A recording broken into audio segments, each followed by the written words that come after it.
Finally tonight, Frank Zappa is best known as an offbeat rock music star, the composer of satirical and eccentric music such as the King Kong Variations and Hot Rats.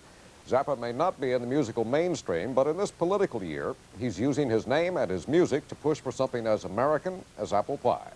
The story from Gene Meserve. This is a song called When the Lie's So Big.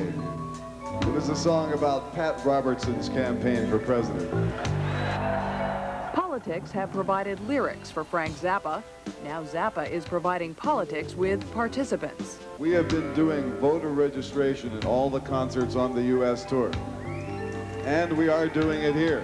The administration that we have right now thinks that democracy is so great, they want to export it to Latin America or any place else they can ship it. And I happen to think it's so great, we ought to have it in the United States. In Pittsburgh, 350 concertgoers registered. In Philadelphia, 690. And in Boston, over 800 enrolled. It's hard to get down to City Hall and do all that, whatever, and, you know, it's convenient. We're going to go see Zappa. The League of Women Voters is Zappa's partner in this venture. It's an outlandish alliance. I'm a practical guy. I need to get something done. You know, I have a feeling that voter registration is a good idea, okay? Now, who should I call? Who do you call? Ghostbusters? I don't think even the League has ever dreamt of being involved in voter registration on the grand scale that this entails.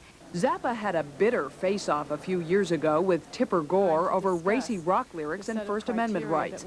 Though Zappa has not endorsed her husband, presidential candidate Al Gore, even Tipper endorses Zappa's campaign. So he and I are in complete agreement on this, and I think it's terrific that we don't even have anything to argue about. I think it's very good what he is doing.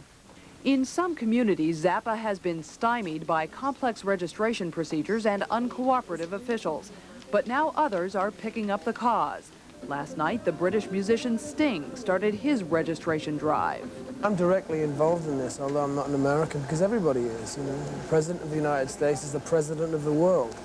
Over the years, few political figures or episodes have escaped Zappa's anti-establishment satire. So isn't it odd to have him promoting the all-American act of registering to vote? It's only odd if you think that I'm an odd person.